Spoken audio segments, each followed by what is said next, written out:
ဆိုင်ဆိုတာကိုဒီလိုမှစာထုတ်ထားတယ်ဟုတ်ပြီနော်ဒီကျွန်တော်ကခလေးလေးရတယ်ပြီးတော့မှဒီကခလေးရတယ်ပြီးတော့မှစက်နေနေပြီနော်ဒီနေ့ရှင်းနေဆိုလို့ရှိရင်ဆိုင်ကယ်တွေမှာရှင်းရစားတယ်ဒီကဘုံကရပြရမယ်ဒီလိုနော်ခလေးလေးဆိုလို့ရှိရင်ဆိုင်ကယ်တွေမှာကားတွေမှာရှင်းရစားတယ်ဒီကဘာကရပြရမယ်အဲ့ဒါရှင်းလိုက်ဇုံမအဲ့တော့ဆိုင်ကယ်ပြီးကားပြီးစီးတဲ့ကားကြလို့ရှိတယ်ရှင်းလိုက်ကိုဒီပြီးတော့မှ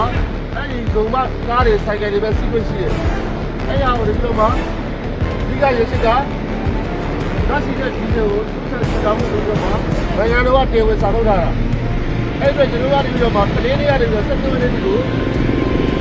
တရားမဲ့နေတဲ့ဟုတ်လားဆက်သွင်းနေရတယ်ပြီးတော့စာပြီးတော့မှကျွန်တော်ကအဖွက်ကုန်တဲ့တွေစာပြီးဖားပါမယ်အဲ့ဒါကြောင့်သူ့ပြတာမှာဟောရကလာရဲ့ဒါငွေ7000ရှိတယ်အခုလုံးကိုဒီပြီးတော့မှဒီကမှာအောက်တာဝေးတယ်တစ်ခုလုံးရှိတယ်ဟောကလာရဲ့ဒါငွေ1000ရဲ့လောက်တယ်ဟောကလာရဲ့ဒါငွေ1000ရဲ့အဲ့တော့အဲ့ဒါ7ရက်တည်းကစားပြီးဖားပါတော့7ရက်တည်းကစားဖားပါတော့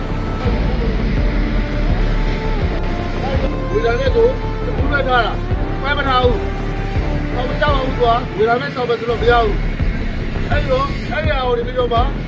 ဟောတယ်ရောဝေးတယ်ရောဘူးတယ်ပြီးတော့မှသူကဒီကောင်စီးလာအဲ့ဒါဒီကအလေးလေးကနေပြီးတော့မှ7ရက်တည်း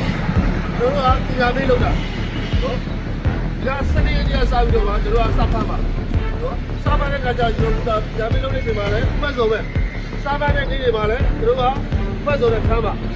အဲ့ဒီဆိုင်ကယ်ပဲစီကားပဲစီ